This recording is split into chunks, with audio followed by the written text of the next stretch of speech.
So welcome back, man, to some more scary, creepy, and just overall crazy TikToks that'll be on your brain all night. Let's check them out. We're in 2023, right? We're only getting more advanced, right? So at some point, we're going to get the actual truth instead of the falsehood of all the lies created about our world, right? They found another advanced world? When? Run that video. Comment below. Do you know about this too?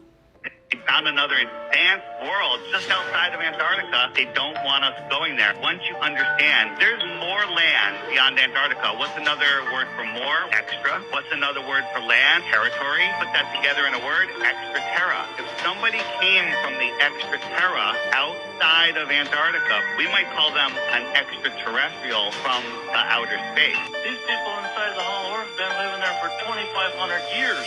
There is one continent inside the Earth and one ocean. Their capital city is built around the original lost Garden of Eden. The vegetation grows like a paradise. The people live to be up to 800 years old. They communicate with telepathy. The inner Earth people have built these androids that fly their flying saucers out to reconnoiter the outer Earth. Our guy I think he done tapped into the group chat. He found the group chat. You know what I mean? The group chat that's discussing all of these things.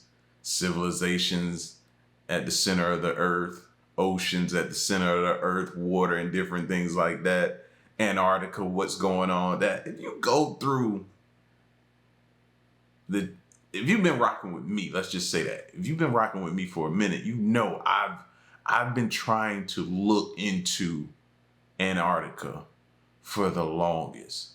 You know what I mean? Started off kind of surface, studying it, seeing what's going on, what they're saying about it. Then just like everything else, it got a little deeper for me. And we started talking about things that's up under the ice or things that could be hidden or pyramids that could be under the ice. You know, why so many of us need to try to see what's going on down there because it's not a lot of activity. So it's easy for them to hide things down there. Then you hear stuff like this and then people starting to connect dots and different things like that, man. Listen, bro. It's getting insane, man. And the last thing that I had talked about, I posed the question. If global warming, global warming, you hear them shout that so much, it often makes you think, why? Why are they so pressed on that? Do they truly care? Or do they not want us to uncover something up under that ice? That's what you should think about. Let's keep going. Our government has been knocking flying saucers out of the sky and back engineering these flying saucers. The people that live in the Hollow Earth are not extraterrestrials. They're from the lost tribes of Israel. We're in 2023, right? We're only Lost tribes, that's another thing. Some people say they're not lost. They're at the center of the earth. Some people saying they're in caves. Oh, it gets deeper, bro. It gets deeper. Let's keep going.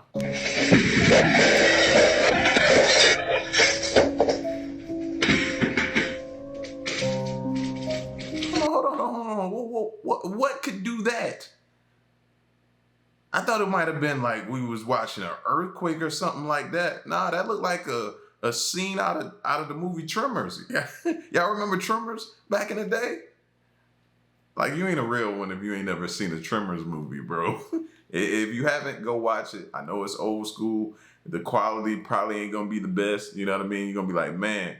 But if you were alive and watching it in those times, trust me, when you stepped outside the next day, you kind of was a little hesitant to step on that ground first.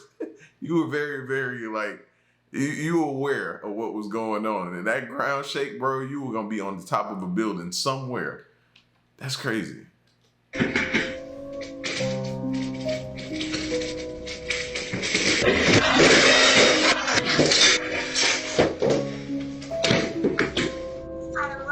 Like, what's up with their foundation? How does that even happen like that? And the ground don't shake or move? Barnacles are lovely little crustaceans, mostly harmless, though they can be a pest or an annoyance. Or that's what you might think, until you meet Sacculina. This is a special kind of parasite called a parasitic castrator. These are organisms that result not in the death of the organism, but in the death of its ability to reproduce. Sacculina convinces a female crab that it is her eggs. She takes care of it, and she even is able to disperse its own eggs. First of all, why is he talking like this? Like, yo, bro, he giving me some weird vibes, man. Weird vibes, bro. Probably a cool dude and everything like that, man. I'm just saying. He giving me them vibes, bro. I don't know. Is her eggs. She takes care of it, and she even is able to disperse its own eggs. But what happens if Sacculina attaches to a male crab? Well, it has to convince him to take care of it as if it is his eggs. But to do that, it has to convince him that he is a female. And to do that, it sends out hormonal signals to this crab that tells it that he is a female. To the point. Whoa, that's mind control on a different and whole nother level, bro, that I don't even think we should know about. Yo, man. It sounds familiar, right, ladies? Don't that sound familiar? It sound like some of y'all convincing, persuading, using your little tactics and magic, different things. Fellas, we gotta stay strong, man. Even the crabs out there, y'all, crab fellas, y'all gotta stay crab males, you gotta stay strong. It that he is a female, to the point where sometimes his testes actually convert to ovaries. Parasitic castration in the truest sense. Barnacles. No way. Not my man. Not my man. You can, how do you just, huh? To my man. No. Kanye said no one man should have all that power, but I think he was wrong. No woman or woman crab should have all that power. Whoa. I ain't never heard nothing like that, bro. The aliens show up and control your mind, and I ain't never heard nothing like this. Convince the male that he was, whoa, yeah. Moving on. Gotta go. Gotta move on. So I'm kind of freaked out right now. This morning I woke up to a text message from one of my friends asking me if I was good at 3:20 in the morning. And I was just like, I'm confused because I was asleep.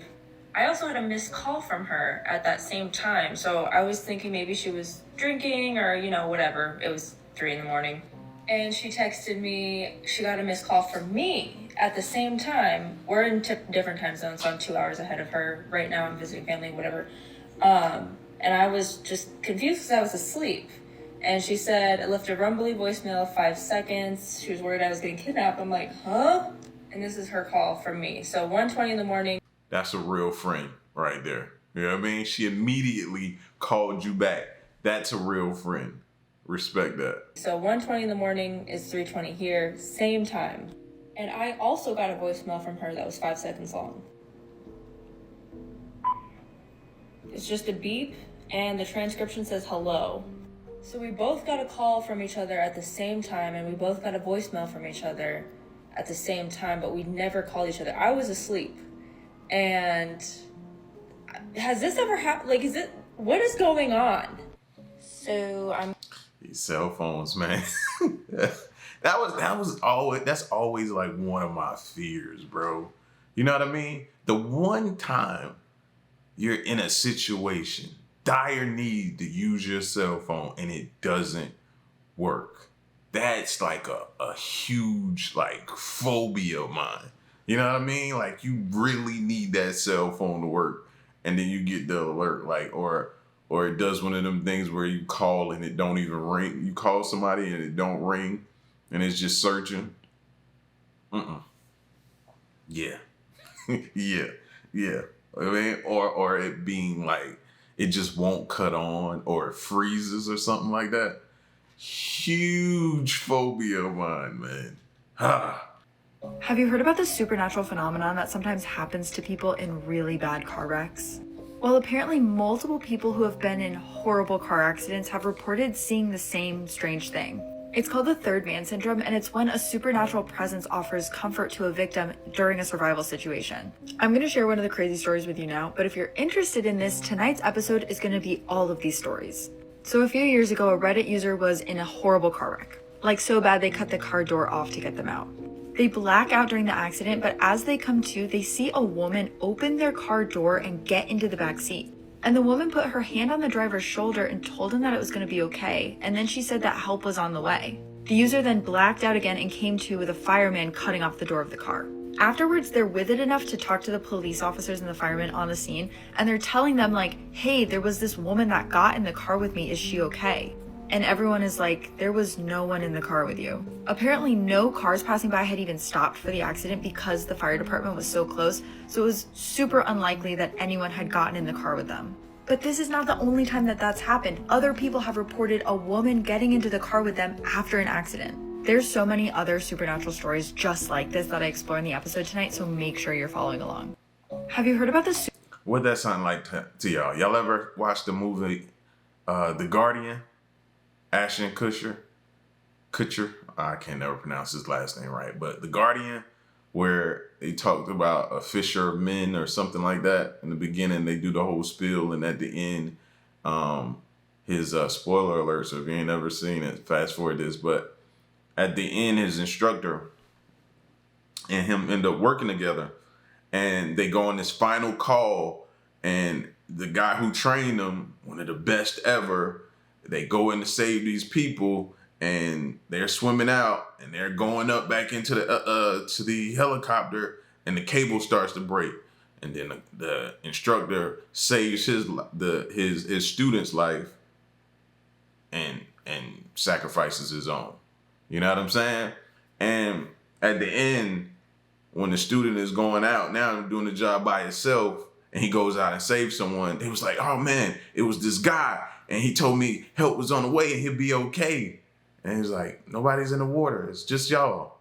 And he's like, no, he was really there. And he looked in the water and he knew it was him, his instructor, being out there in the water. You know what I mean? Where he always wanted to be and stuff like that. That's what this story sounds like. Now, on the other side, me being fire medical back in the day, right? What I used to have to do is when we rolled up on wrecks, one of us, and it was usually me because I was trained medical, right? So while everybody's using jaws of life, cutters, spreaders, cutters, different things like that to get the door off, if I could kind of go through the window or I could go through the back door, you would have to get in and hold C-spine.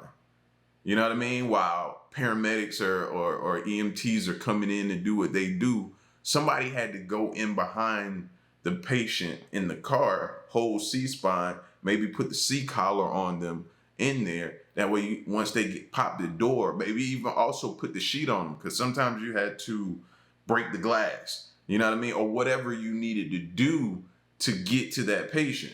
So you might have had to go in there and put a little sheet on them just to kind of cover them up from the glass so no glass don't get on them, cut them up, or do anything like that. So somebody needed to get in and do that too. So that was usually me getting inside and doing that type of stuff. So when she first said, somebody got in the vehicle with them and told him it was going to be okay, I immediately thought, okay, maybe it was an EMT or a paramedic or something like that. Now, also angels, bro. You know what I mean? If you believe in angels, then yeah, man.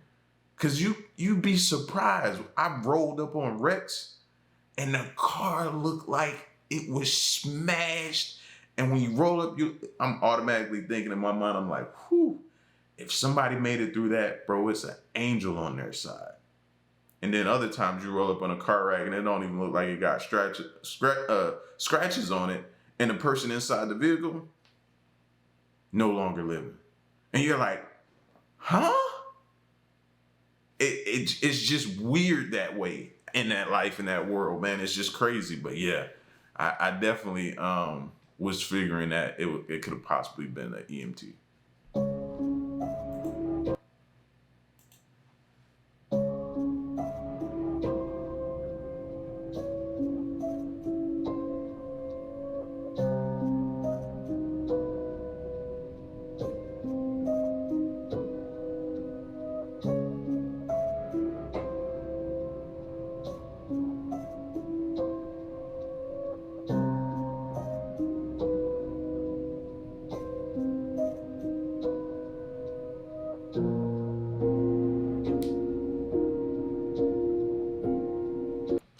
swimming.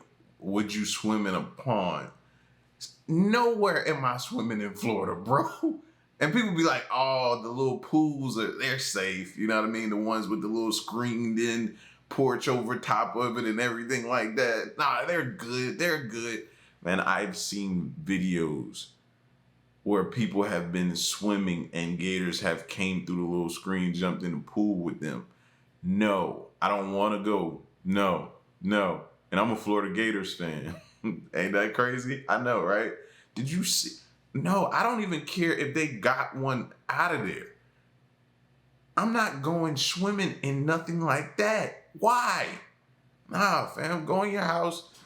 I feel like if you live in Florida, man, your bathroom should be big enough for you to have a big enough like jacuzzi style so you can go get in and then swim and stuff like that or whatever you need to do.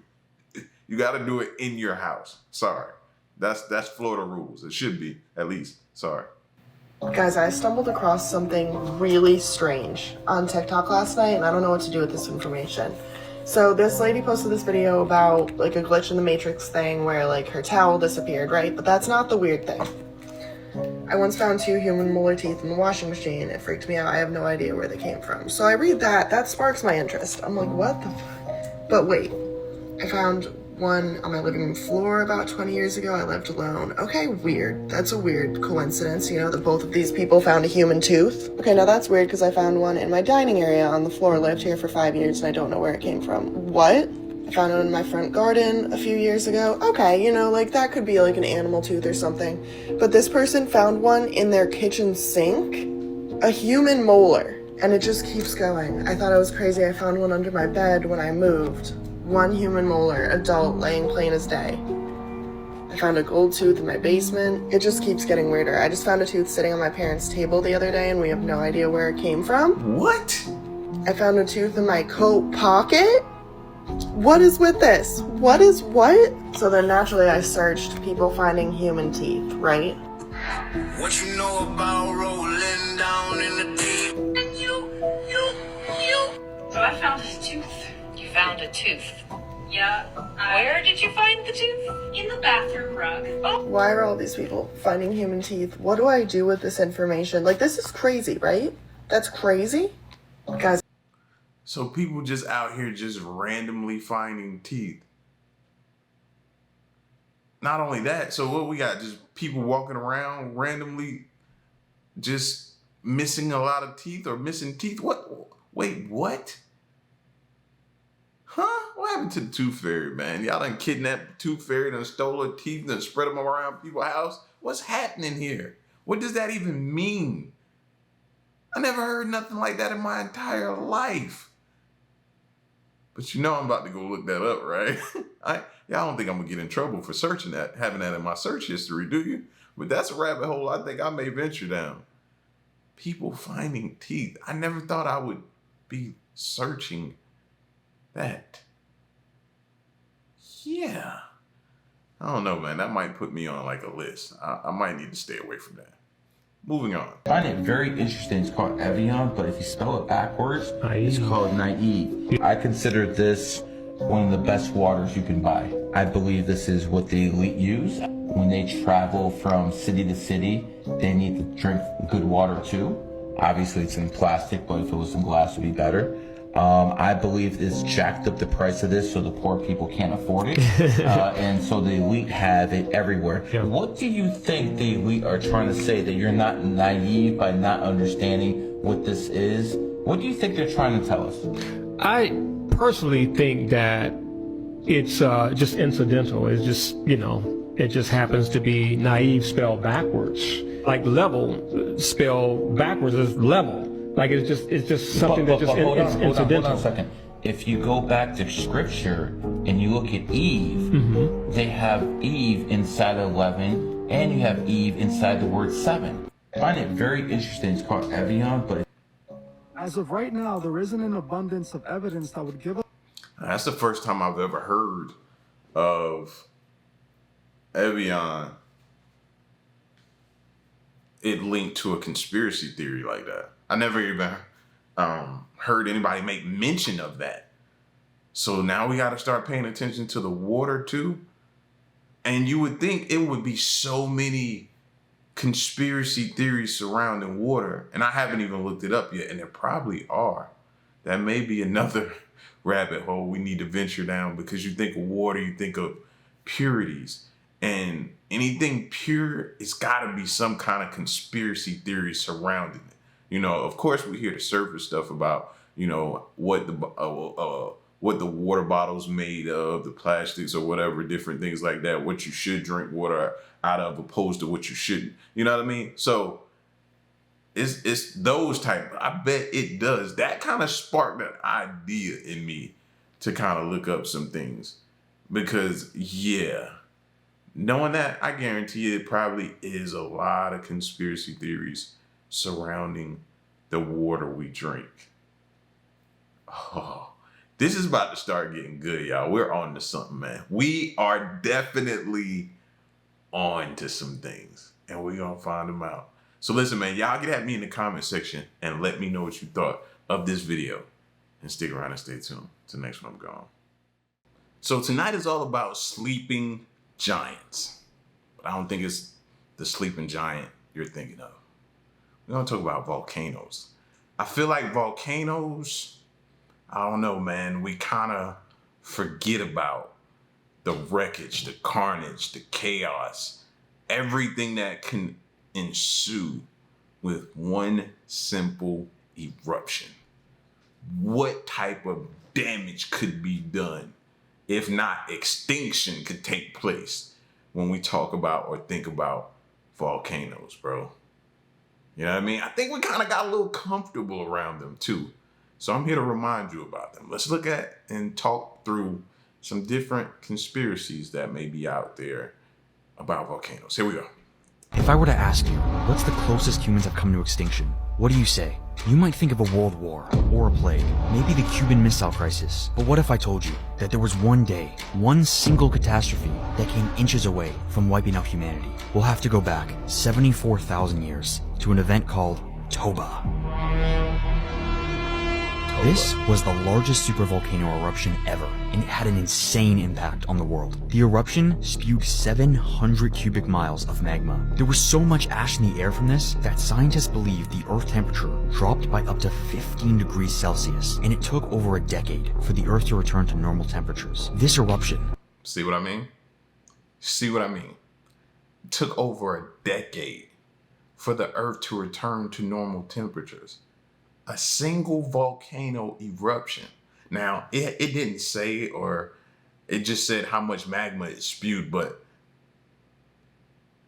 it didn't say what type of eruption it was, category-wise, or however they classify them on a scale of 1 to 10, right? So I'm thinking maybe that's what, and this is me guessing, I have no clue, but I'm guessing. So what is that? Maybe out of 1 to 10 scale, what is that? Maybe a 6, 7, 6.5 maybe? What if we get an 8 or 9? What could that mean for us? And they touched on it a little bit. A lot of people don't think about when that ash is spewed up into the atmosphere, what it could do. Get trapped up there, block the sunlight, and then it starts. Once you block that sunlight, that temperature starts dropping. We just talked about this in another video. If you wasn't watching, go check it out. I think it was in the, it was like a what if video. And we talked about what if the Earth went a year without sunlight. That's why I'm saying, fam, sleeping giant. Perfect depiction and description of it. Caused humanity to go from an estimated 500,000 people to 5,000 people. Wow. Think about that. The only thing keeping humanity from going extinct was 5,000 people, or maybe even less. Wow. Wow. Wow. Wow. Yeah. Let's figure out a way to keep volcanoes inactive. We need to figure that out. If that takes us drilling little vent holes around it, if that helps, let's do that. But bro, you don't want to see one of these sleeping giants wake up, man. I promise you. Let's keep going though. I'm always concerned with things that people are dismissive of, because that's when they hit you. People lived in Pompeii, they're like, that volcano? Don't worry about it. We're good. They go on these long cycles, some of them, these super volcanoes, and they just fucking blow, and you never know when it's gonna happen. They create islands in the middle of the ocean. That's what Hawaii is. Yeah. It's a volcano that's sprung out of the ocean. Now you go vacation there and put suntan lotion on. But everybody gets surprised when something. First of all, don't take that the wrong way. I sent my prayers a lot down to Hawaii. You know what I'm saying? But we're talking about the volcano. So people get surprised like when they see it happening. This whole island, or it's been sleeping for this amount of years. It's gonna wake up. It's gonna wake up. It's gonna do damage. Like that part, I don't understand. That's why I'm all about contingency plans, man. Y'all know I've been talking about Yellowstone for years. But they're gonna wait until it starts showing signs of an eruption to put together a contingency plan. By then it's too late. It is too late. At that point, we have to deal with its wrath. We got to deal with the consequences of not being prepared for it. Now, some people can tell you, only preparation may be possible for Yellowstone if it go off is a whole nother planet. That could be, you know what I mean? But, you know, and sit out there and have margaritas. You're on a volcano, creative and destructive force of the earth, the thing that makes mountains, and you're camping out on it. And that's our life. That's the reality of living on earth. This is not stable. I'm always concerned with things. Perfect way to put it, bro. Perfect way. Maybe that's why we're crazy as we are. You know what I mean? Our earth is just not stable.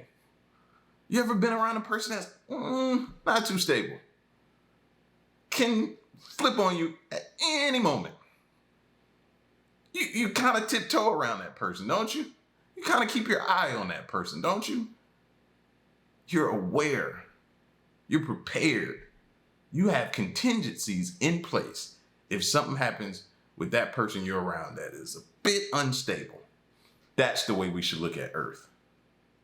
That's the way we should walk around this earth, not getting too comfortable. Don't get me wrong. It's easy to do that. It is so easy to become comfortable on this planet. We spend our lives making it comfortable. That's what we do. We're our own worst enemy. Because instead of us preparing ourselves, instead of us reminding ourselves, instead of us doing that, we make it comfortable. I ain't been on, I think in my lifetime, this is the most vacations I've ever been on in my lifetime. None really this year, but last year, oh my gosh, we was gone a lot last year. Comfortable. You can't pick up TikTok or a social media platform, go on a social media platform and not see some type of somebody on vacation or having a good time. Comfortable. It seems like it's everyone's life's goal to make this planet comfortable, when in all reality, we need to be treating it as such unstable. This planet is unstable. At any given moment, disaster can strike. We got to remind ourselves of that, man. Rogan was spot on with everything he said in this video, man. And trust me, I'm taking it in because I let myself get comfortable too sometimes. Very much so. Very much so. We got to wake up, y'all. Is that me telling everybody to be woke? No, I'm just saying we got to wake up though. Supervolcanoes are not the biggest eruptions, they lied to you.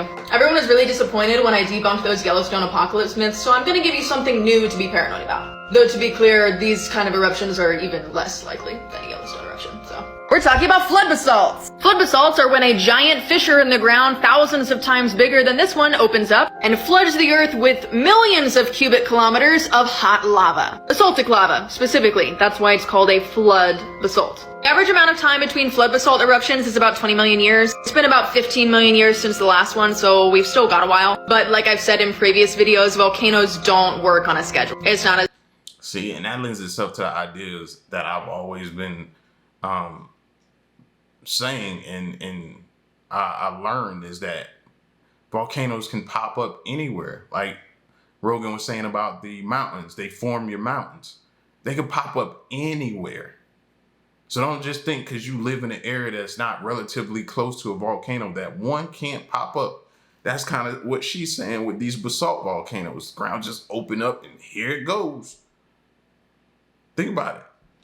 Not as though we're going to hit 20 million and it's automatically going to happen. That also doesn't mean it's guaranteed not to happen for another 5 million years. It just doesn't work on that kind of timetable. If you're in the Pacific Northwest, you've probably been walking on a bunch of flood basalts. The Columbia River Basalt Group is a flood basalt and covers this entire area of the PNW. If you've ever been here to Columbia River Gorge, that's also part of the flood basalts. They're also referred to as large igneous provinces, and as you can see, there's actually a ton of them. Even in Yellowstone. See what I mean? Can form anywhere. Anywhere, bro. That's pretty much how they're formed. So think about that. You thought I'm good because I don't live near one. Oh, man, please. Think about sinkholes, how they just pop. That's how volcanoes can just pop up on you. Hi, surprise, we're here, fear. I think that's how volcanoes think, or they sound when they get ready to show us that they're here. Hi, surprise. I'm sorry, let's keep going. Super eruption isn't nearly strong enough to cause an apocalyptic species ending situation, but depending on where and how large a flood basalt were to occur, it would definitely have that potential. Again, emphasizing how obnoxiously unlikely it is that this would happen in our lifetime. If you did want to learn more about it, you can look up this Large Igneous Province of the Month website. I think it's really fun. You can imagine the apocalypse of your dreams. My thing is like, she said, in one breath, she said, they happen every 20 million years. The next breath, she said, they're on their own time clock pretty much. So when you think you're like, cool. Where we're at, 15 million years? Cool. I got at least another 5 million years. I don't even expect, to be able to see that one take place. No, don't think like that. Don't think like that. Go back to what Rogan said. That volcano? Yeah. And then it erupts and then you're like, unstable. Moving on. You guys remember the biggest volcano ever recorded from space the other day in Tonga? This one right there. So what's fascinating to me is how lucky we got with this. Obviously the people around there didn't, but in the grand scheme of things, it happened in one of the most remote areas on the planet. Like, there's a little bit more remote parts of the Pacific, but you're getting real close out there. And this is very well may be the largest boom ever recorded by humans. And the fact that it happened so far remote in kind of similar areas where we've tested big boom things before in the past, and other countries have because it's so remote, right?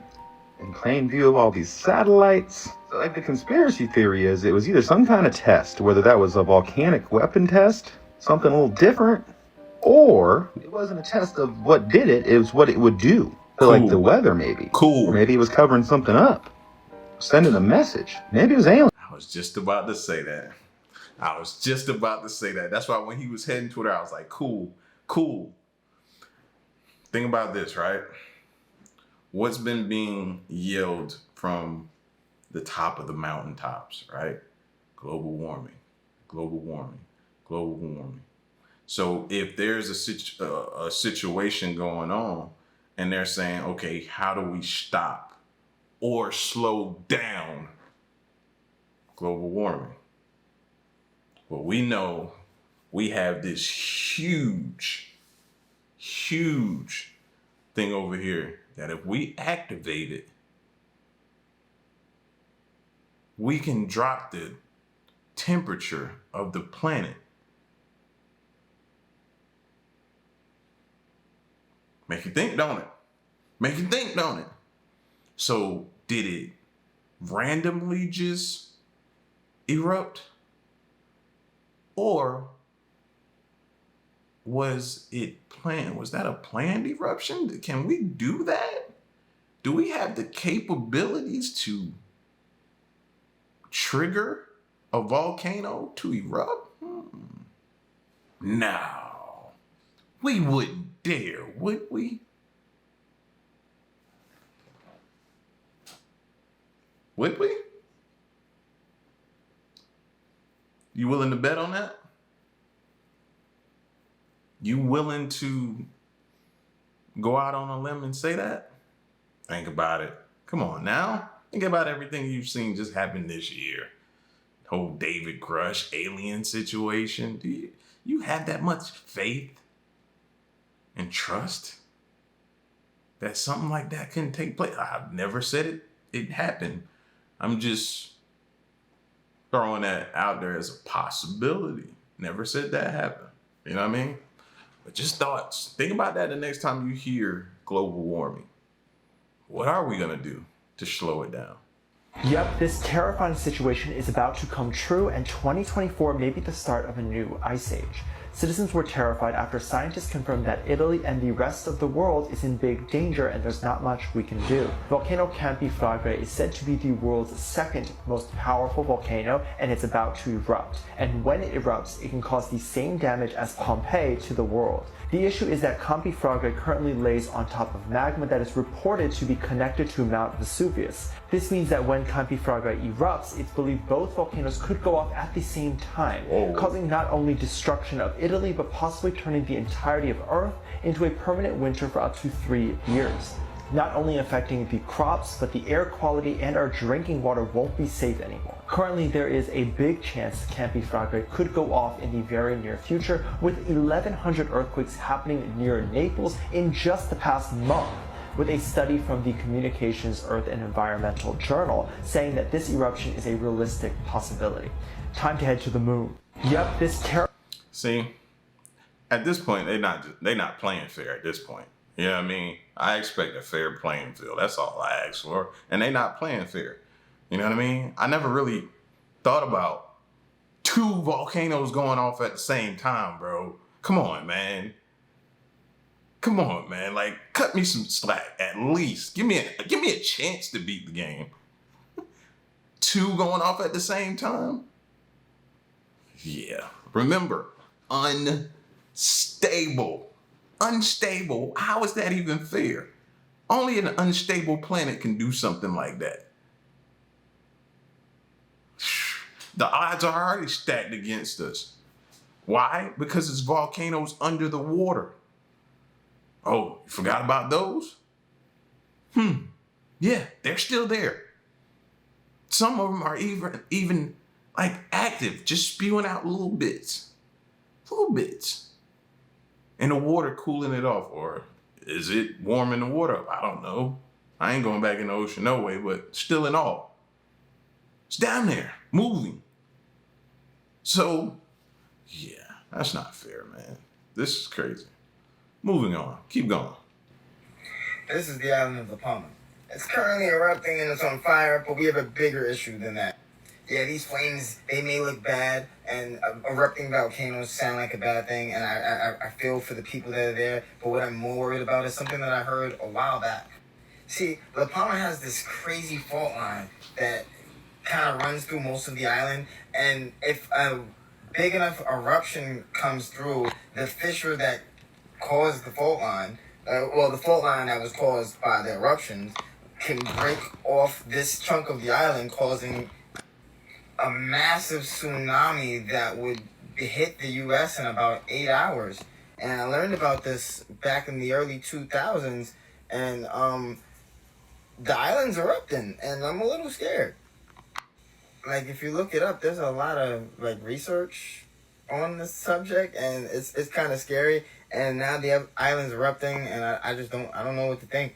And I just hope that those people are okay, because they're running for their lives right now. They're abandoning their homes, and I just can't help but think, what if this island erupts hard enough?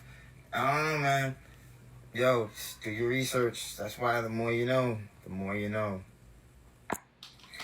He said the more you know, the more you know. I mean, shout outs to him though. Unstable planet, right? Because not only, let's just say, some kind of way humanity fights through it. Sort of like that earlier when they talked about that earlier eruption and the amount of people went from 500,000 to 500 to 5,000. You know what I'm saying? They found a way to survive it. Some did. Prayers for the ones that did. Unstable. Not fair. A volcano can trigger an earthquake. Unstable, not fair. And if that don't do enough damage, the earthquake can trigger a tsunami.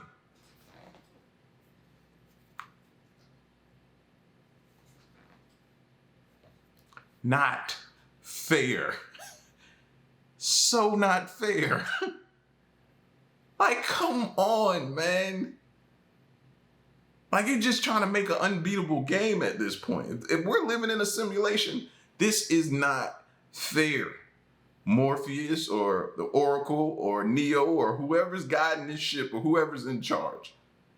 No, man, there's too many agents. These volcanoes are agents. There's too many agents running around. No, that's not, no. Yeah, start thinking about some of this stuff, man. Enjoy yourself. That's why, what is it? Carpe diem, seize the day, live your life to the fullest. All those cliche sayings, man. Treat each day like it's, you know what I mean? Live it to the fullest. You guys in your tunnels are so freaking funny. Did you know Hawaii was created by volcanoes, and that when volcanoes erupt, they create these things called lava tubes?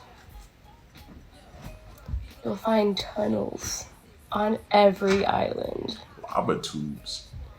They're honestly more of a liability than anything else because they can collapse spontaneously. So, no one is sneaking kids out of them.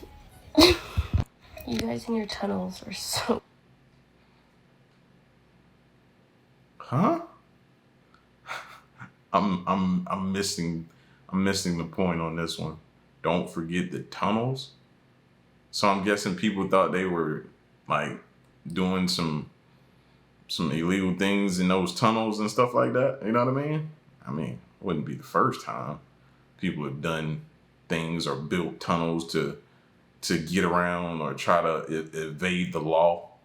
We see that all the time, bro. You know what I mean? So I don't know what she was getting at or responding to. So we're gonna keep going. Moving on.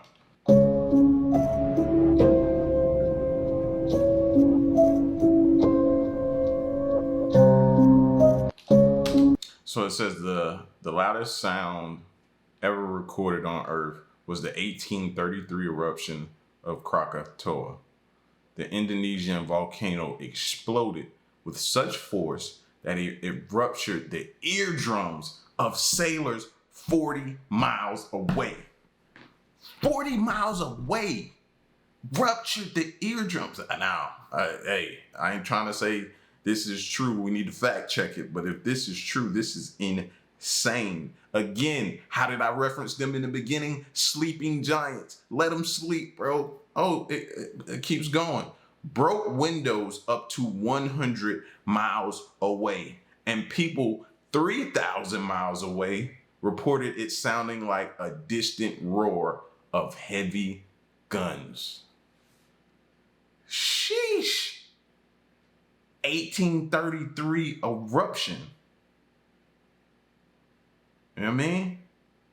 Gotta put 1833 in context though. You know, they had windows back then. Broke windows up to 100 miles. They had windows back then? Nah, they probably did. They did. But I'm just saying, man, unstable. Unstable. And then you think about something like sometimes when we talk about, you know, maybe this is the coldest winter we've ever had, or this is the you know what I mean? When temperatures get extreme. Then I started thinking, like, is that from a volcano? Are we experiencing the coldest winter we've ever experienced? This past year, Texas. Y'all remember all that stuff going down in Texas? Them seeing so much snow and stuff like that? Different things are happening that's altering and causing new experiences to happen on this unstable planet. Different things are happening. So we just not gonna discuss the fact that all these volcanoes are erupting. I'm 30 years old, okay? I don't think I ever even heard of a volcano erupting in the US, and there's one that's causing earthquakes on October 14th. Yeah. Welcome to my world, sis. Welcome to our world. Welcome to this unstable thing we call home. You know what I mean? Glad you were just unplugged out of the matrix. You could tell, you could see the sincerity in her facial expression, her voice, you could hear it. You can tell she is not happy about this. Earthquakes? On October 14th, there were 3 volcanoes that erupted. And y'all gonna tell me global warming and climate change ain't a thing? Baby. I'm sure in the Bible it says somewhere that, you know, people's gonna die from the freezing, from the heat, the fire, okay? Technically, the dinosaurs died from a meteor, right? Which caused it to black out the sun for 30 days and 30 nights. Or something like that. If I know, because I wasn't there. All these volcanoes erupting, water rising. Government, y'all got some explaining to do. Like, y'all supposed to be here to protect us. All y'all do is take our money and tell us y'all gonna do something. It don't ever happen. I'm still waiting for the 4th stimulus because won't nobody hire me because I'm a felon, okay? Y'all worry about the wrong. So we just not. I wonder if she knows about Yellowstone. I wonder I wonder where she lives in relation to Yellowstone. Oh, I would love to hear her response about Yellowstone, bro. If she did a deep dive into what Yellowstone could do. I love it when people, man, they start to pay attention to what's really going on. You know what I mean? And that comes with time. It comes with maturity. I wasn't thinking about this stuff in my 20s, early 20s and stuff like that. You know what I'm saying? I wasn't thinking that. I wasn't. I was more so thinking, oh man, how to have a good time, watching my sports every week. I didn't care about what happened on the news. I was just young-minded. I didn't mature as fast as others did and different things like that. So I wasn't paying attention. But buddy, when I finally locked in, yeah. So listen, man, y'all get at me in the comment section. Let me know what you think, man. Again, this isn't to scare nobody, bro. This is just to create a conversation and dialogue about this unstable planet we live on. You know what I mean? It's unstable planet we live on. All right, y'all listen. Y'all get at me in the comment section. Let me know what you think. And stick around and stay tuned. Till next one, I'm gone. All right, y'all. So tonight's conspiracy theory conversations is centered around the CIA, Central Intelligence Agency. All right? So let's get to it. But before we do, I must say, this is for entertainment purposes only. Now let's get to it. As to all I was able to tell that I was in the CIA. And so I just wanted to hop on and let you know that it was just a few people. I could only tell my parents and my fiance, now husband at the time. But, you know, I suspect a lot more people knew that I was in the CIA than, you know, maybe led on, because whenever you get a job at CIA, you have something called a top secret clearance with an SCI, or a top secret SCI clearance with a lifestyle polygraph.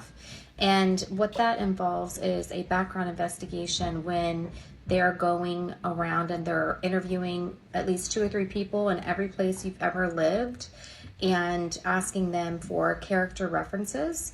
So I think, you know, anytime you have representatives of the government coming up to you and asking about a particular individual, you're probably going to suspect that they're getting involved in the government and that work is probably classified.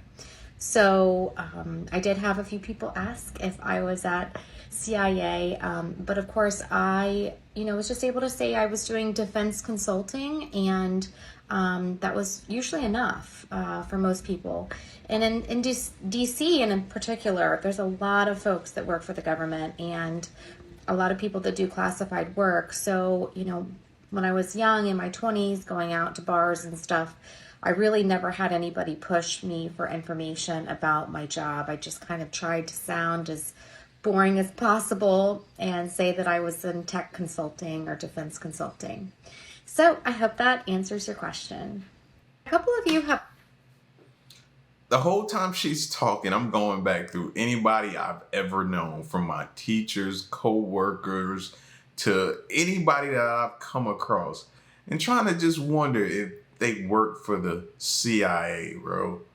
It's now that she's brought it up in the way she said it, you know what I mean? I know a few people who've talked about those top secret clearance or just clearances, security clearances. They never really said any more than that. That makes you think, man. Like that type of clearance, those type of top secret clearances and stuff like that you have to go through and obtain. If they're that secretive, I wonder what all they make them go through to actually obtain those clearances, man. You're talking about extensive, probably tests. They probably ask you who you know. Have you ever been overseas and talked to somebody? Do you know any spies? And they probably go through the thoroughest of checks, man. Wow, bro.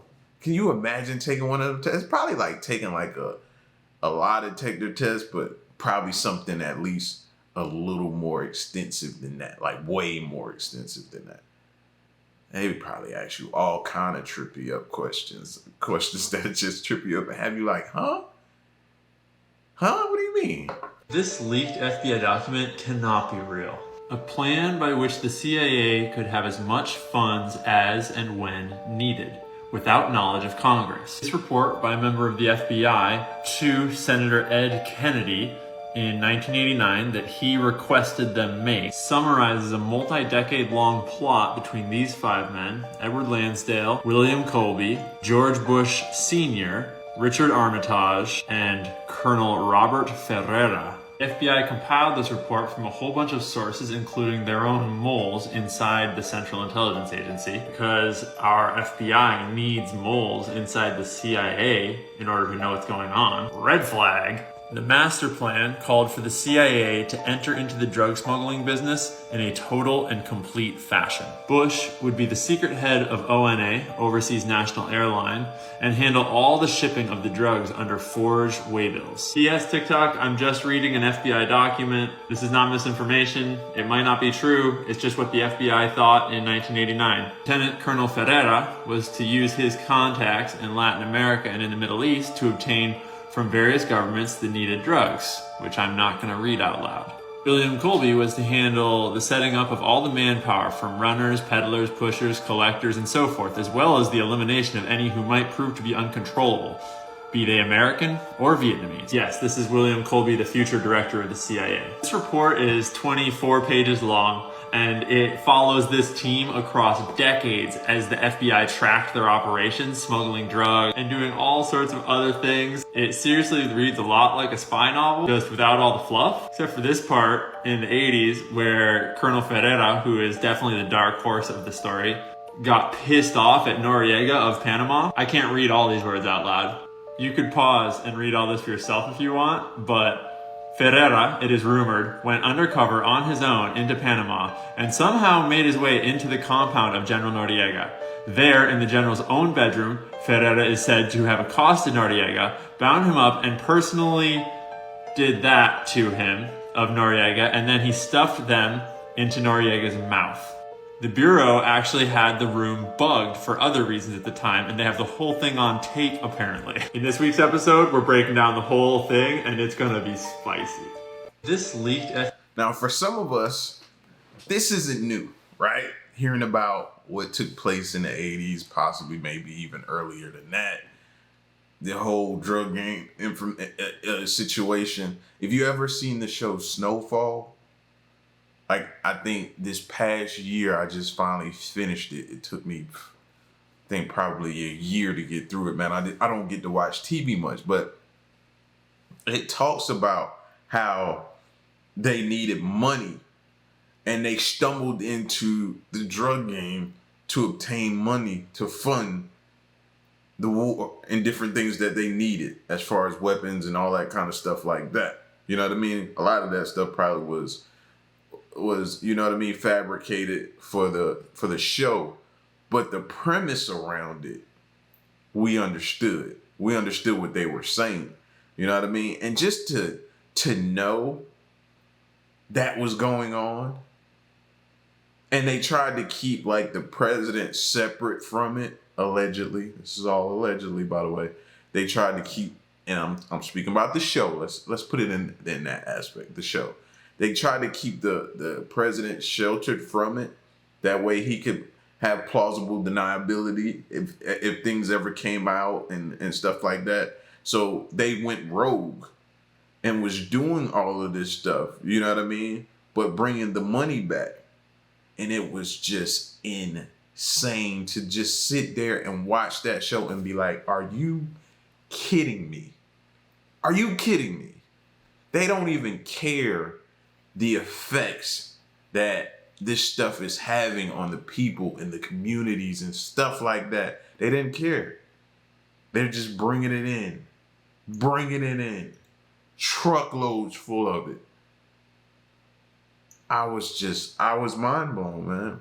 You always hear about it, but to see somebody really create a show based around it, create a show based around all of that stuff was just, I just couldn't believe it, man. It was insane to see. All right, so I want to talk a little bit about what it was like to be a woman at CIA. I worked for a woman who was extremely hard on me. When I first got to CIA and this operational division, I was really intimidated because she brought me into her office on the first day and was like, number one, what are you doing here? You did not graduate from an Ivy League school, so I don't even understand why you're here. I graduated from Florida State University, which is a really good program, but it wasn't good enough for her. And I assume probably because people were just as hard on her whenever she came into CIA. But it brought up like an interesting question is, why is it as women, do we all, and I know this is a generalization, I know not everybody's like this, but do we like compete with each other and try to put each other down in order to raise each other up? Why don't we all, work together in order to help promote one another? So it was really weird with this woman. I remember being in a video teleconference and we were talking about my target that I was in charge of with Baghdad Station. And she took the remote from me when I was talking about my target because she didn't want me to have any kind of attention from Baghdad Station from my targeting efforts. So that's just like one example of the things that she would try to do to try to sabotage my career. I wasn't the only one within the division. I mean, she would comment on other women in the office. A lot of us were younger, much younger than she was, and she would comment about our clothes and make suggestions for where we should shop and how we should dress more conservatively. We were all in our 20s, so like, we wanted to wear what we wanted to wear. It was nothing inappropriate, but she just kind of wanted to put us in our place all the time, whether that was about our clothing or our education, or we're sitting in a conference or a briefing, and always trying to like sabotage us. So and I thought a kind of an interesting story that women in intelligence, if we work together and raise each other up, like how far we could go. And certainly that was not my only experience with women. The other women that I banded together with, I'm still friends with today. Some are still at CIA and some have left, but they are some of my best friends and my closest allies. So I hope that gives a little bit of insight. All right, so I want to talk a little bit about what it was like to be a woman at CIA. I worked for a woman who was extremely hard on me. When I first got to CIA and this operational division, I was really... Unfortunately, unprofessionalism is just everywhere. You know what I mean? Sucks that she has to go through that, but it's everywhere. Sometimes it's just people, and her boss or supervisor will take case in point an example. She could have been brought in and the same thing could have been done to her. She could have been treated like that. She probably felt the same way this woman felt. It probably demeaned her, made her feel bad, made her not as confident about her job and her performance and stuff like that. You know what I mean? It affects your performance. But instead of her breaking that cycle and saying the next group that comes up under me, I won't make them feel like I felt. You know what I'm saying? Instead of them doing that, some people just be like, okay, this is the way it should go. And I'm going to continue it. And those are a lot of times are followers, not leaders. They're not innovative. They're not going to take a stand for themselves and the ones coming up behind them, man. We've seen it all. It just used to be like in certain workplaces, man, that hostile type environment. When you know, like even that, like, what are you doing here? You didn't come from an Ivy League school, but I'm qualified. So what's the difference? We used to say this about, it was this person that told me this saying about doctors. When I struggled to pass my EMT test. Oh my gosh, I struggled to pass that thing in the beginning. And I bust my behind. I just wasn't a great test taker. You know what I'm saying? So it took me 2 or 3 tries to get it. And what my instructor said, because she used to work with me, she's still my favorite lady to this day, one of my favorite ladies to this day. And she used to work with me and she knew I had worked so hard that I had became one of the best. I just struggled at taking tests. You know what I mean? And one day she told me, she was like, listen, we're going to get you to pass this test. And I don't care if you pass it with a 70, 80 or whatever. She was like, you don't know when you go to the hospital or you go to see a doctor, all you know is he's wearing that white coat. You don't know if he made a 70 on his test and barely passed or he made a 90 on his test, do you? And I was like, you know what? You're right. You're right. So for her to be like, you didn't come from Ivy League school, so that means she didn't work hard? Stop it. Stop it, man. You know what I mean? It just sucks that it's people like that in the world.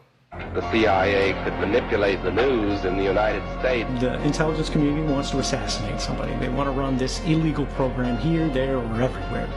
I will tell you, Director Deutsch, as a former Los Angeles police narcotics detective, that the agency has dealt drugs throughout this country for a long time.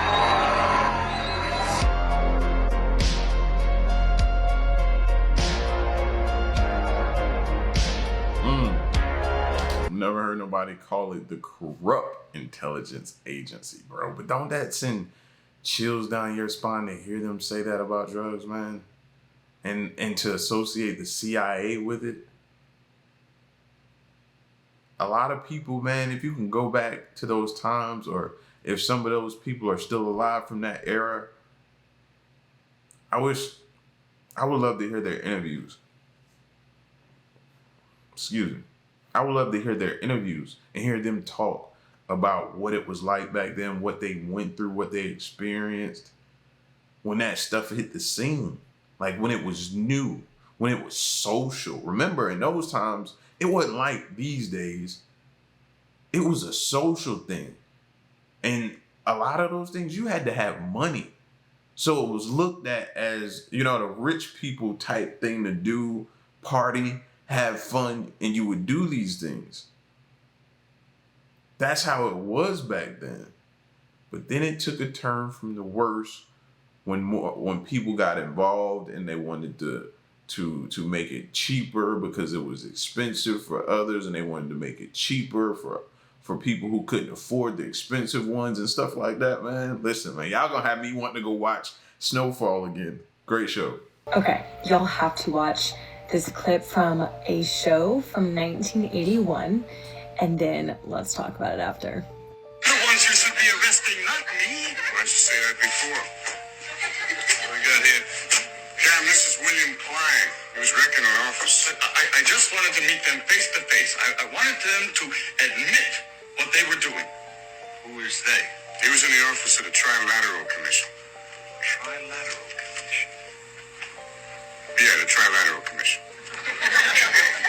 All right, what is the Trilateral Commission? It's an organization founded in 1973 by David Rockefeller to bring together business and political leaders from the United States, Europe, Japan, so they could work together for better economic and political cooperation between their nations. That's what they'd like us to believe. But you see, what they're really up to is a scheme to plant their own loyal members in positions of power in this country. Man, these shows have been trying to tell us something for the longest, bro. They've been trying to tell us for the longest. We just weren't paying attention. You know what I mean? We wasn't unplugged from the matrix, but it's been right in front of our eyes. Them talking about it. Those names, Rockefeller. Those names been right in front of our faces the whole time. And they did it in little joking ways, but there were some serious undertones there that they were just trying to put that in front of us, food for thought. Like, imagine how many shows was doing that back then. It ain't just The Simpsons and stuff like that. It was other ones. A highly classified CIA document, The Story of Adam and Eve, unveils a chilling scenario of our world's demise.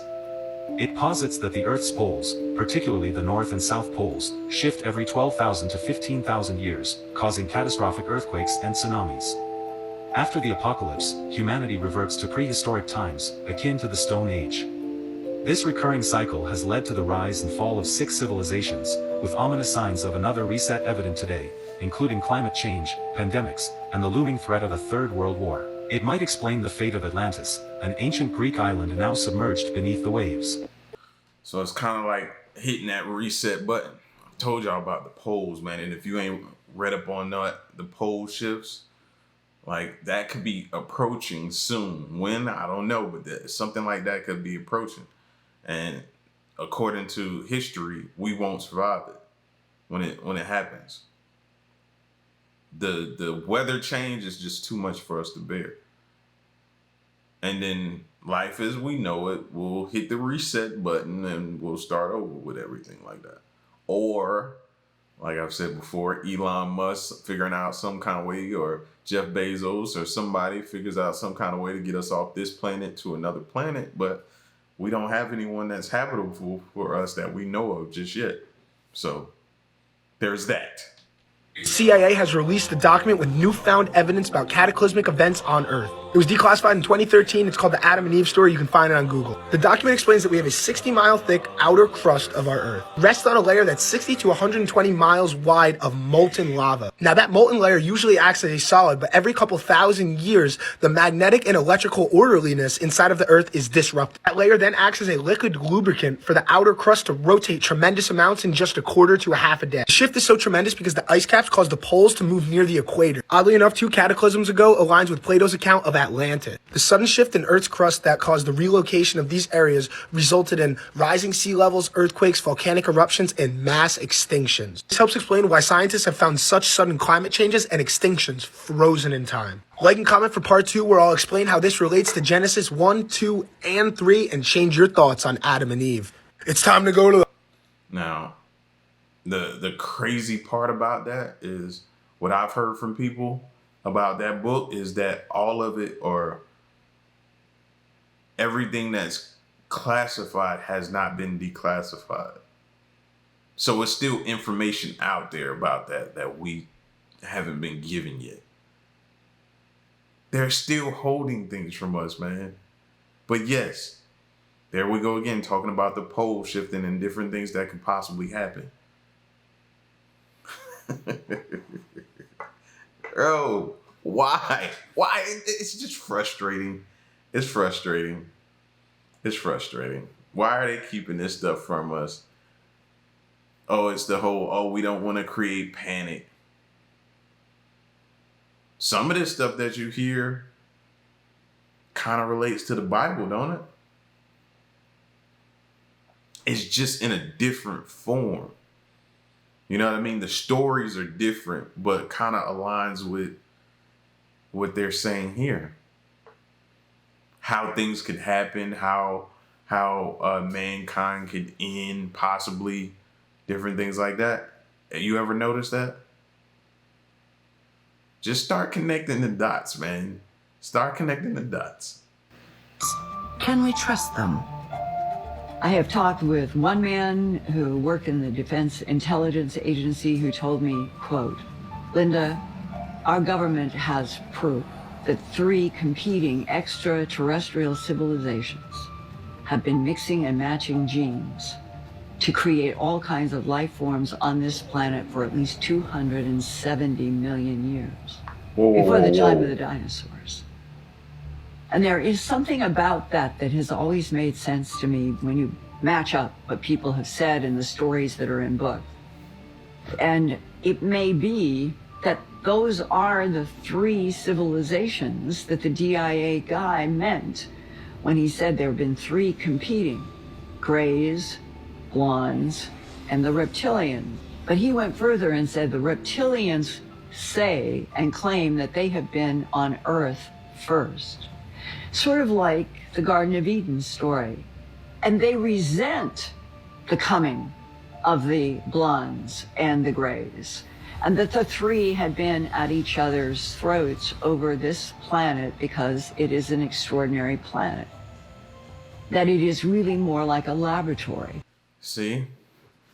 Now, that sounds like the stories we've heard from back in the day when they said they were here searching for abundant resources that we had on this planet. They got tired, they put us here. But something else she said kind of caught my eye. They're here, they're reproducing. I always thought about them being here, but I never thought of their population growing from here. I always felt like more came from another planet or something, but no, they're here and they're growing here. That's insane to think of, fam. We've talked about overpopulation before, but is that where it's coming from? And then the different species, we're back on that again. And then for them to say what they said about the story of Adam and Eve, and then they're here. This is the last one, and this was crazy.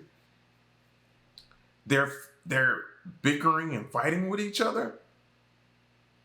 So we can have something pop off that has nothing to do with us. It's amongst themselves that could spill over and affect us. And y'all still don't want to give us this information? Shaking my head, man. Shaking my head. Y'all still don't want to give us this information. And these jokers here could be starting their own little beef or war situation, whatever you want to call it. This is crazy, man. I'm done. I'm done for the night, man.